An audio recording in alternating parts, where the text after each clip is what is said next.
Assalamualaikum warahmatullahi wabarakatuh. Alhamdulillah wassalatu wassalamu ala Rasulillah Sayyiduna wa Maulana Muhammad ibni Abdillah wa ala alihi wa sahbihi wa mawalah, amma ba'd.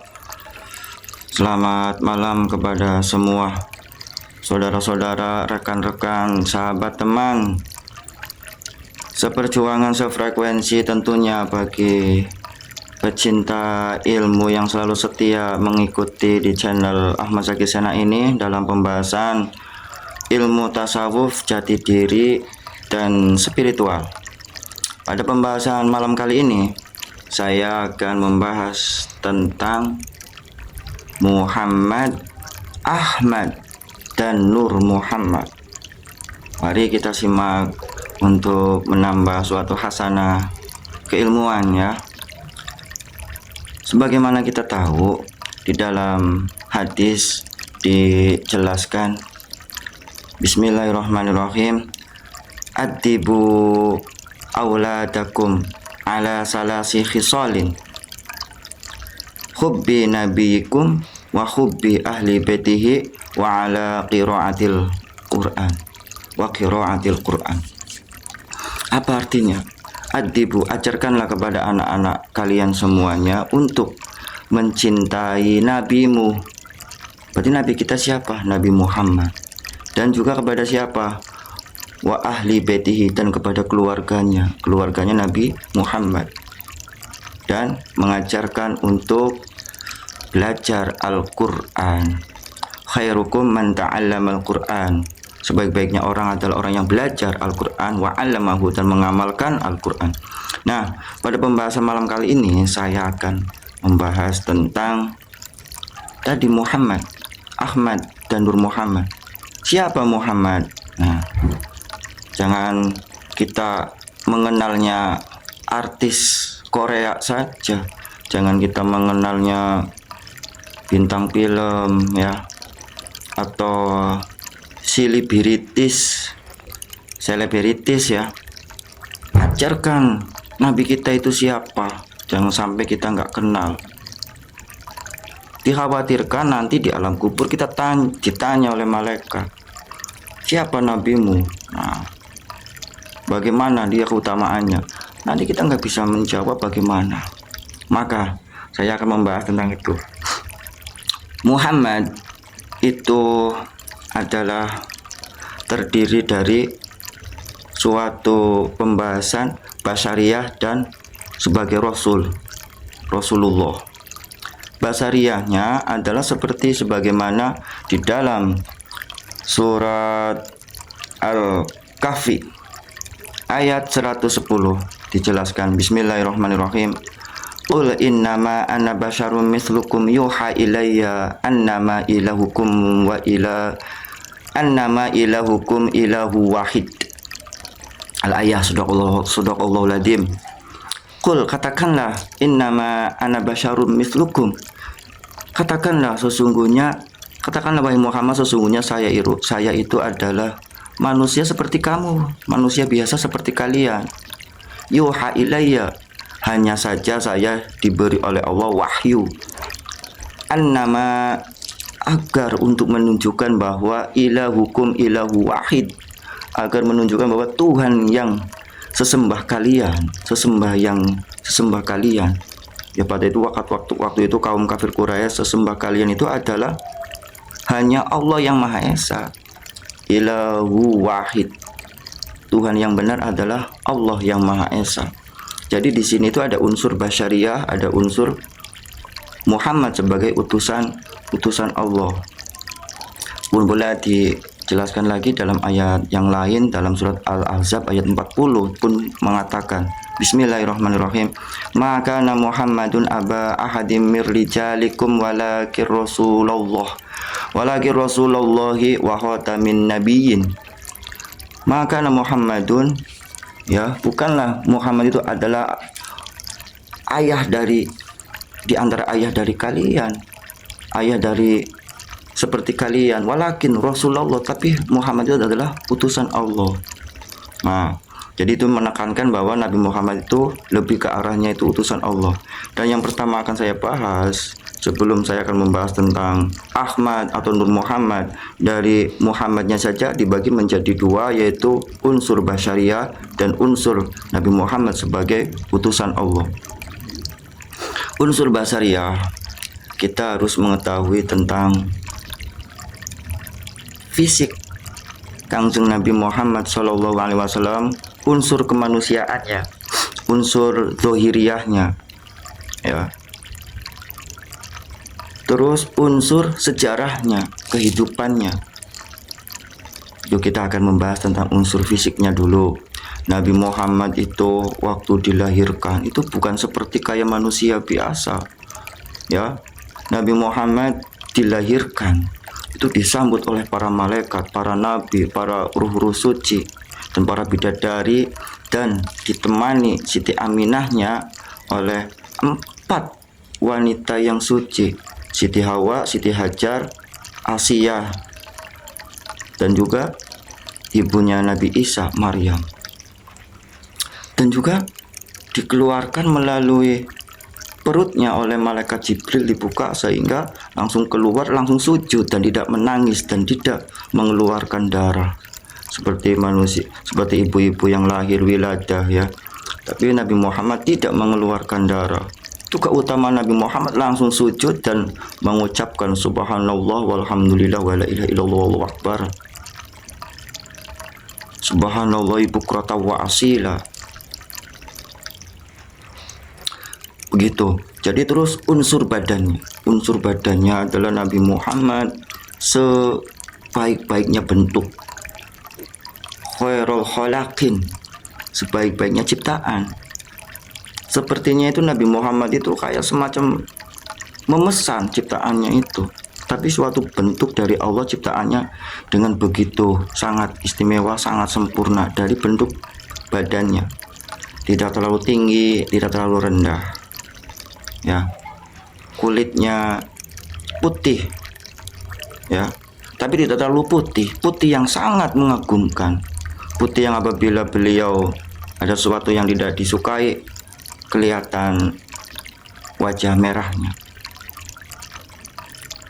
Tuh, dari bentuknya begitu indah, dari matanya begitu indah, dari alisnya seperti bulan sabit, dari hidungnya mancung, dari rambutnya tidak terlalu lurus, tidak terlalu keriting, rambutnya hitam, tidak terlalu lurus, tidak terlalu keriting, pokoknya sangat sempurna sekali. Terus dadanya bidang dan memiliki tanda kenabian. Dan Nabi Muhammad itu keringatnya pun wanginya begitu sangat harum sekali. Apabila ada orang yang menempelnya akan kecium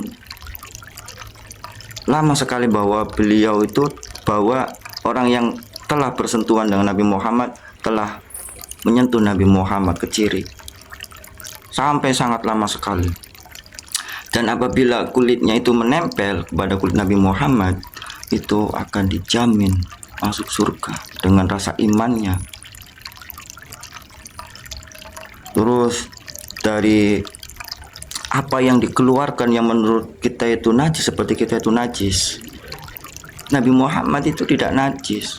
Seperti air kecilnya itu tidak najis, darahnya, kotorannya tidak najis.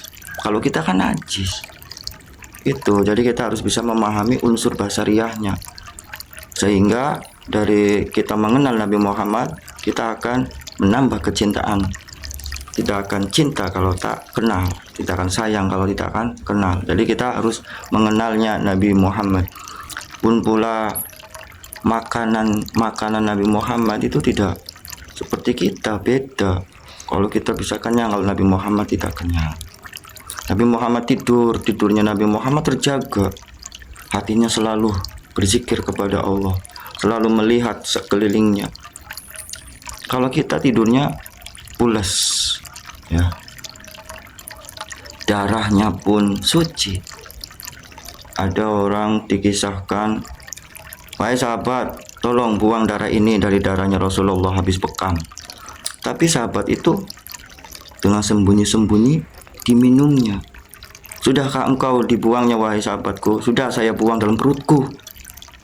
Nabi Muhammad tersenyum. Wahai sahabat, nanti perutmu tidak akan pernah rasa sakit perut, dan badanmu yang tempelan darah Nabi Muhammad tidak akan bisa api neraka membakarnya. Keutamaan Nabi Muhammad. Dan air liurnya pun bisa untuk mengobati racun, sebagaimana pernah kejadiannya waktu saat Abu Bakar digigit ular pada saat di Gua Sur. Pada saat waktu mau hijrah bersembunyi di Gua Sur, ternyata ada ular menggigitnya. Terus disembuhkan oleh Nabi Muhammad melalui air liurnya. Pernah ada orang yang terpotong tangannya, disapu oleh air liurnya bisa sambung kembali. Dan pun pula ada Abu Qutaidah. Abu Qutaidah itu matanya itu habis perang kena panah, nyoplok, ya, terlepas. Dan Abu Qutaidah itu mengharap akan keberkahan dari Rasulullah agar disembuhkan lagi matanya. Setelah itu matanya diambil oleh tangan mulia Rasulullah, dimasukkan lagi kepada kelopaknya Abu Qutaidah sehingga normal kembali, sembuh kembali matanya, nambah cerah, nambah jelas pandangannya. Begitulah keagungan Nabi Muhammad dari unsur basariyahnya. Rupanya, wajahnya indah sekali, ya. Kalau dibandingkan dengan Nabi Yusuf, sebenarnya Nabi Yusuf itu kalah, ya. Kalau ditampakkan semuanya, jadi keindahan Allah itu dibagi menjadi 3. 50% untuk Nabi Muhammad, 25% untuk Nabi Yusuf, 25% untuk semua alam semesta, ya. Untuk semua alam semesta, ada malaikat, ada jin, ada swarga, ada bidadari, ada bulan, planet-planet, manusia, tentunya semuanya itu hasil pecahan daripada 25% itu. Itu kalau ditampakkan semua keutamaan, keindahan Nabi Muhammad, orang bisa pada gila semua dan bisa dianggapnya itu Tuhan, tapi ditutupi, dilapis-lapis. Begitu Nabi Muhammad. Tapi kalau di akhirat akan dibukakan hijabnya semua sesuai dengan keyakinannya, kecintaannya kepada Nabi Muhammad Shallallahu Alaihi Wasallam. Dan juga kalau berjalan Nabi Muhammad itu seperti orang yang turun dari tanjakan cepat. Itu adalah unsur dari basyariyahnya. Harus kita yakini. Antara gelap, dalam suasana gelap bisa melihat, bisa jelas. Antara di depan dengan di belakang pun pula Nabi Muhammad tidak ada bedanya. Antara jauh dan dekat, Nabi Muhammad pun tidak ada bedanya, tidak dibatasi oleh ruang dan waktu. Itulah keutamaan basyariah Nabi Muhammad SAW yang seperti manusia tapi tidak seperti manusia biasa. Tuh, kan ada syairnya atau ada kata mutiaranya, yaitu Muhammadun basyarula ka basyari bal huwa ka yakutil bainal hajari. Jadi antara manusia biasa dengan Nabi Muhammad itu bagian batu kerikil, batu jalan dengan batu mutiara yakut yang sangat mahal nilai harganya. Oke, itu diantara unsur basariyahnya. Sekarang unsur kerasulanannya. Nabi Muhammad itu adalah seorang rasul yang mengajarkan atau tuntunan wahyu untuk mengajarkan Islam, untuk mengajarkan akidah, untuk mengajarkan mensucikan jiwa-jiwanya. Bagaimana di dalam Arkanuddinul Islam itu Nabi Muhammad mengajarkan agama Islam. Agama Islam itu terdiri dari tentang keimanan, tauhid, tentang syariat, hukum aturan, hukum ibadah, dan juga tentang bagaimana untuk membersihkan jiwa agar jiwanya itu bersih, hawa nafsunya terkendali, bersih sehingga bisa pulang kepada Allah dengan selamat. Nah, itu unsur kerasulanannya. Nah, sekarang basyariah dari tadi itu ada sejarahnya, kita harus tahu. Jangan sampai sejarahnya Nabi Muhammad ya, minimal ya. Nabi Muhammad lahir di kota Mekah, ibunya Siti Aminah, bapaknya Abdullah bin Abdul Muthalib. Sedikitnya tahu ya perjalanannya Nabi Muhammad dalam usia 2 bulan di kandungan sudah menjadi yatim, tidak memiliki ayah. Padahal malaikat Jibril tuh menangis, ya Allah, kenapa engkau mengambil ayahnya kekasihmu ya.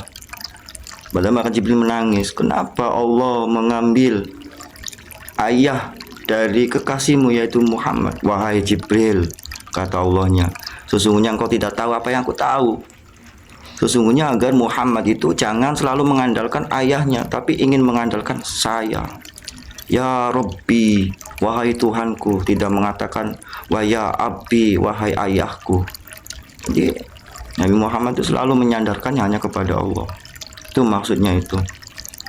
Lalu Nabi Muhammad lahir disusui oleh 3 seorang wanita suci, wanita mulia.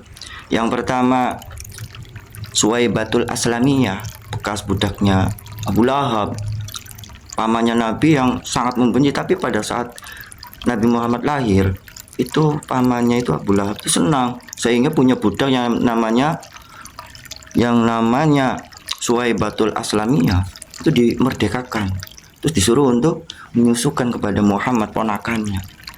Karena itu jasanya itu, kesenangannya itu, Abu Lahab setiap hari Senin diangkat dari neraka. Setiap hari Senin tangannya itu mengeluarkan susu, air susu ya, bisa buat minumnya. Tapi setelah hari Senin masuk lagi ke dalam neraka. Seperti itu. Yang kedua adalah Halimatus Sa'diyah ya, Halimatus Sa'diyah itu Halimatus Sa'diyah binti Abu Zuwai'ab dari Bani Sa'ad. Itu mengasuhnya sambil menyusui Muhammad dari umur ya beberapa bulan dari kelahirannya, dibawa sampai umur 5 tahun. Tuh, umur 5 tahun. Yang ketiga ibunya sendiri yaitu Aminah binti Wahab. Telah melanjut pada Nabi Muhammad umur 5 tahun. Pada saat itu Halimah itu merasa khawatir. Kenapa? Karena Nabi Muhammad dikabarkan oleh anak-anaknya itu ada yang menculik 2 orang. Yaitu ternyata adalah malaikat Jibril.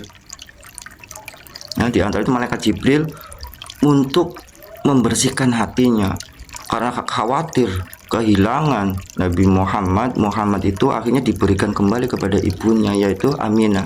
Maka dari itu Aminah mengasuh Nabi Muhammad kurang lebih 1 tahun.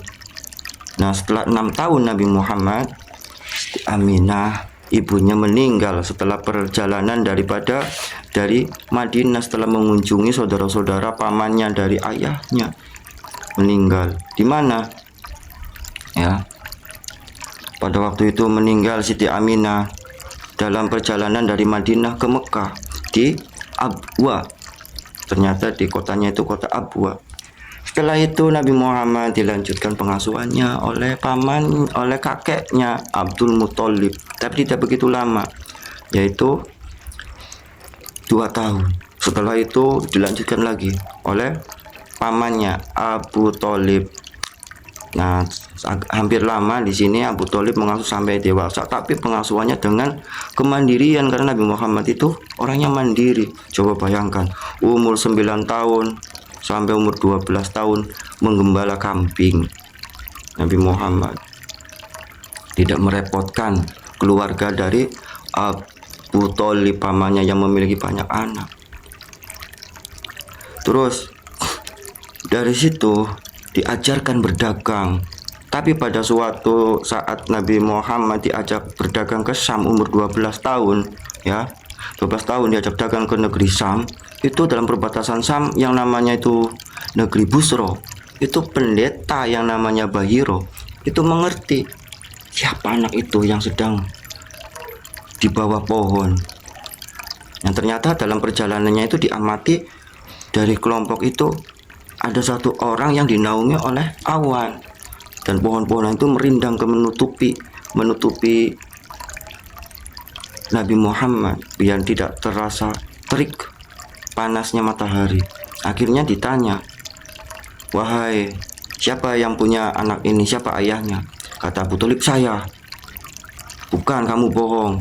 Sesungguhnya anak ini memiliki calon-calon kenabian, dilihat daripada fisiknya, dilihat daripada badannya, dan dilihat daripada alam semesta dalam menyambutnya, itu memiliki tanda kenabian.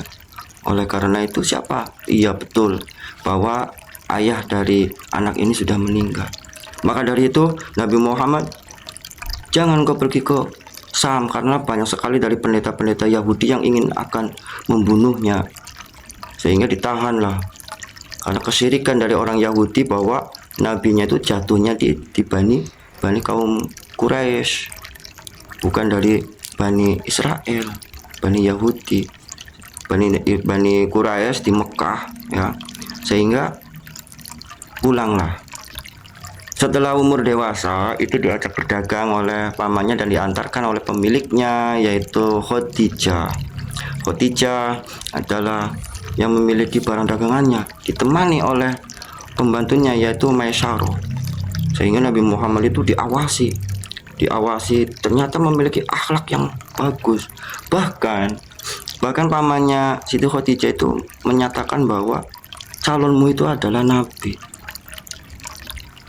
Akhirnya setelah memiliki keutamaan sifat-sifat yang mulia dan diawasi oleh Maisaroh, ternyata Nabi itu orangnya jujur. Ternyata dalam perjalanannya itu selalu dinaungi oleh awan, oleh pohon-pohon. Begitu sangat mengagumkan. Makanya Siti Khadijah itu sangat mencintai dan mengharap menjadi istrinya, melamar Nabi Muhammad. Pada saat umur 25 Nabi Muhammad menikah dengan Khadijah yang umur 40. Lalu sehingga punya anak.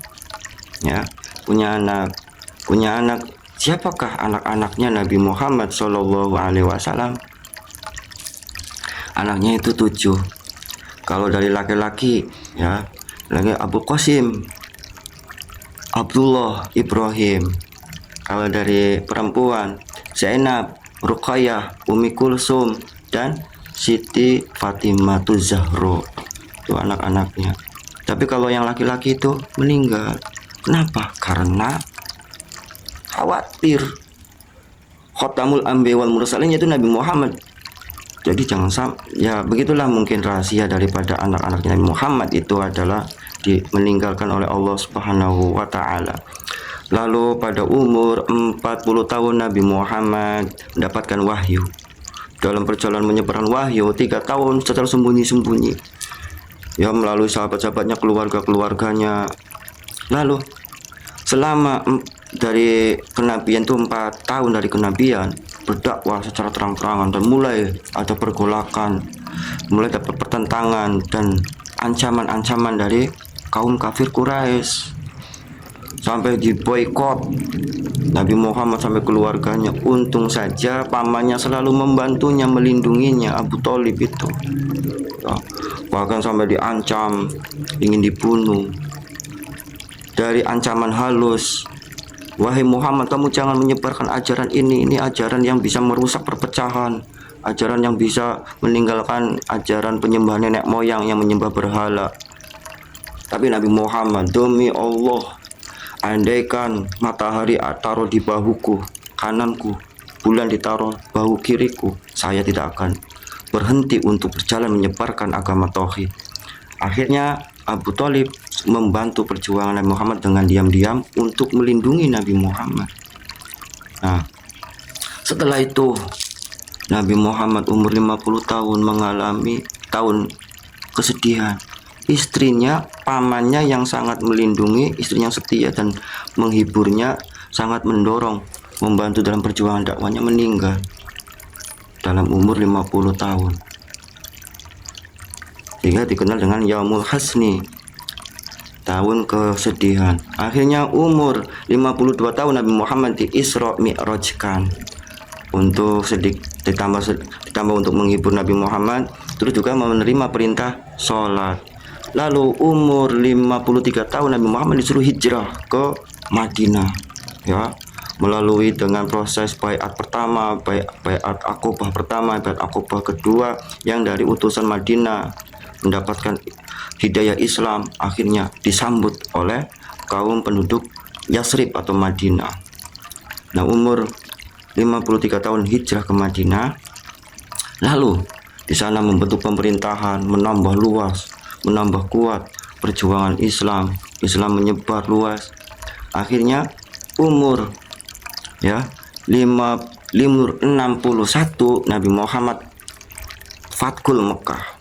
Ya, Fathul Mekah itu kota Mekah ditaklukkan dengan cara damai. Akhirnya Nabi Muhammad pada umur 62 melakukan haji wada, haji perpisahan. 63 Nabi Muhammad meninggal dunia. Kenapa 63? Jadi dakwah di Mekah 13 tahun, dakwah di Madinah 10 tahun. Itu secara sejarahnya, secara singkatnya. Lalu bagaimana tentang unsur Nabi Muhammad, tentang Ahmad? Ahmad itu adalah unsur keterpujian, nama langit. Nabi Muhammad, kita yakin bahwa Nabi Muhammad itu orang yang sangat terpuji. Dalilnya itu adalah dalam surat Al-Quran Al-Qalam ayat 4. Wa innaka la'ala khuluqin 'adzim. Sesungguhnya engkau wahai Muhammad memiliki akhlak yang sangat agung. Jadi Nabi Muhammad itu dijaga semua, dari jasadiahnya, dari kelakuannya, sampai akhlaknya pun dijaga, memiliki keutamaan-keutamaan yang sangat agung. Memiliki keterpujian, makanya sangat terkenal di langit keterpujiannya itu. Ya, dihina tidak dibalas dendam, dilempari batu tidak membalasnya dengan doa agar kaum itu dihancurkan, diazab. Tidak pernah. Nabi Muhammad penuh dengan kasih sayang, disakiti itu memiliki sifat keterpujian. Itulah makom Ahmad, makom nama langit yang tidak akan diterima seperti kayak makhluk manusia biasa. Lalu makom Nabi Muhammad sebagai Nur Muhammad adalah ruh yang ada pada diri Muhammad. Itu adalah suatu keutuhan, esensi dari Nur Muhammad. Jadi ruh yang ada pada dalam diri Muhammad itu adalah keutuhan, unsur esensi daripada nur atau cahaya Muhammad, Nur Muhammad, ya, yang pancarannya itu menyebar menjadi alam semesta dan kita semua. Sehingga Nabi Muhammad itu orangnya sangat kasih sayang kepada semesta alam, karena beliau itu menyadari bahwa semuanya dari beliau. Itu cahayanya, itu ruhnya, ruh Muhammad, esensi dari Nur Muhammad. Sehingga apa? Sehingga cahaya matahari tidak akan mampu memberikan panas. Awan langsung menutupi. Panasnya api tidak akan mampu membakar. Dinginnya salju tidak akan mampu menyakiti. Ya, jadi semua alam semesta itu atas pancaran terciptanya dari Nur Muhammad. Tentunya dengan kehendak Allah. Sedangkan Nur Muhammad adalah dari Jamalullah, keindahannya Nabi Muhammad Shallallahu Alaihi Wasallam dalam pancarannya, sehingga kita memiliki pancaran Nur Muhammad yang bisa untuk menyampaikan jati diri kita, ruh kita yang asalnya. Wa nafakhtu fihi min ruhi. Kita itu berasal dari Allah dengan pancaran Nur Muhammad, sehingga kita akan kembali kepada Allah tanpa kita melalui mengenal Muhammad, mengikuti ajaran Muhammad, dan memahami tentang akhlak Nur Muhammad, mengikutinya semampu kita dengan rasa cinta kepada Muhammad. Tidak akan kita wusul sampai kepada Allah, karena cahaya Nur Muhammad akan menutupi, menghijabinya. Semoga kita menjadi orang yang pecinta Nabi Muhammad SAW, mengenalnya. Wassalamualaikum warahmatullahi wabarakatuh.